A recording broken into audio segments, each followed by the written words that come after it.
I'd like to start with the recent debates at the UN Security Council about conflicts in Europe.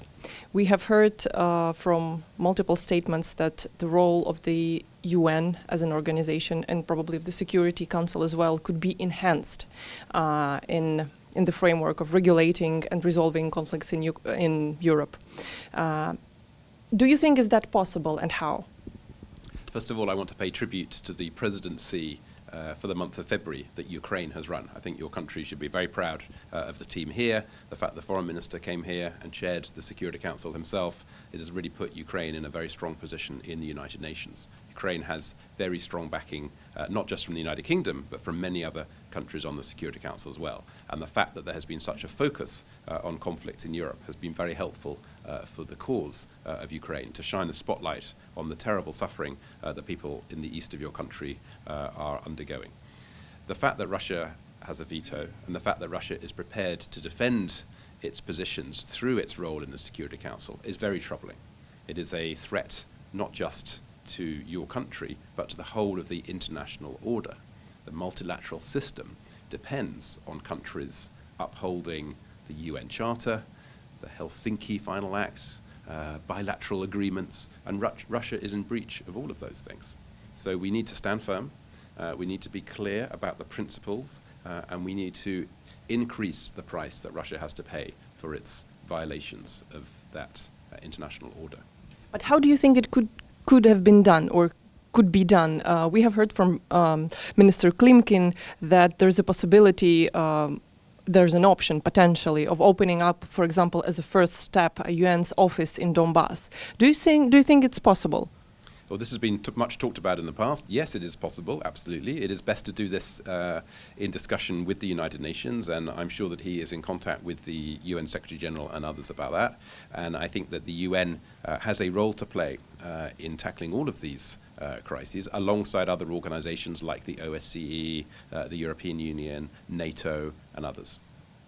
I would like to ask about Crimea's annexation. We have heard from the UK and from yourself as well that Russia should give back Crimea, and in return we have heard some weird statements like about Falklands or Gibraltar. How do you deal with that? Do you think that Russia is living in some kind of different world with a different agenda, and how do you deal with a partner or with a member of Security Council who is living, probably, if you agree to that statement, in a different world with a different agenda? Well, the United Kingdom stands shoulder to shoulder with Ukraine, and literally we sit side by side in the Security Council because it's alphabetical order. So we're right next to Ukraine, and we sit and we stand shoulder to shoulder, and that will continue all the way through the time of your country on the Security Council. And part of that commitment is to stand by the territorial integrity and the sovereignty of Ukraine. And Russia's annexation of Crimea is illegal. Russia's occupation of eastern Ukraine is illegal.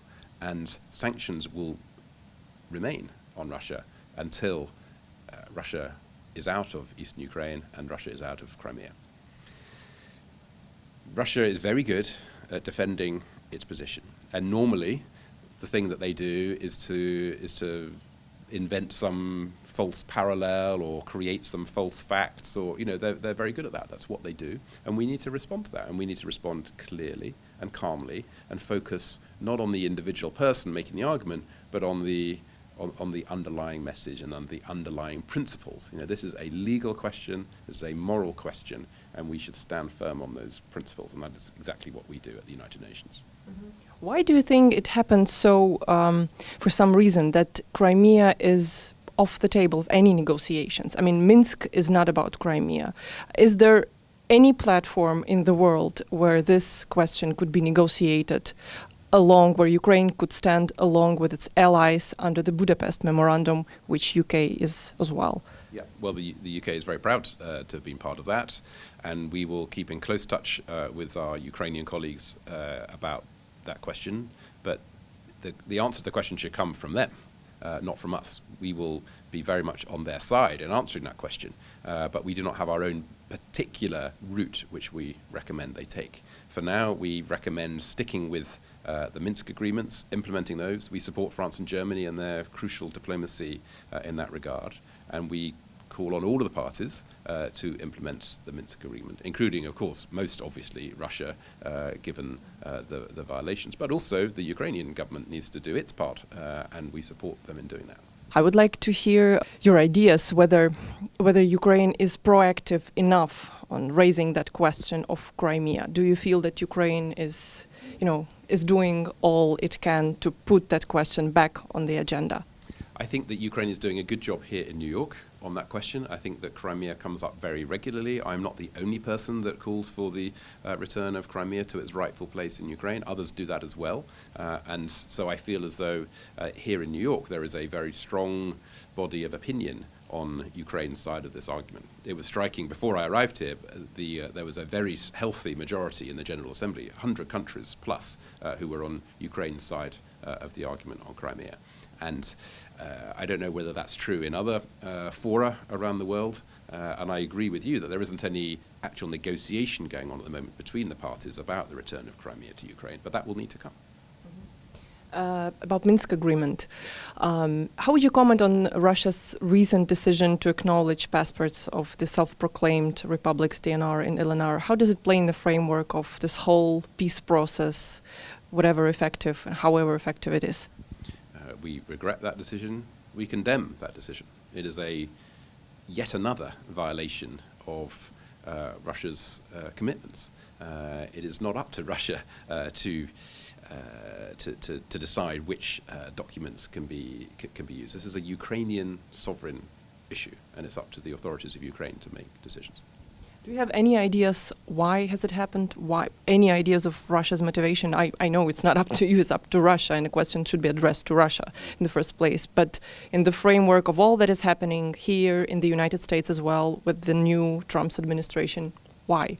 Well, our analysis is that, Russia is seeking to create diversions away from what they and the Russian-backed separatists are doing in eastern Ukraine. This is a good example of that. They clearly must be under some pressure, knowing that what they hoped would be a new U.S. administration supporting them turns out not to be the case. The U.S. administration has been very clear and very similar to the UK position.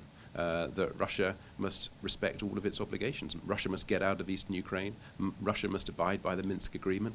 The Russian-backed separatists must withdraw. The ceasefire must be implemented in full. The heavy weaponry must be withdrawn, and sanctions must remain. Those are all the positions of the new U.S. administration. So Russia must be very disappointed with that. Mm-hmm. Seeing how ineffective Minsk has been for the past almost 2 years. Do you think there might be or could be an alternative to that agreement? And if so, what the alternative could be? It's not my place to make that sort of judgment. I think that the parties should get on and implement the Minsk agreement. As I said, we support France and Germany in their diplomacy that led to that. It's very intense work that they did with our support and with the support of many others in the international community.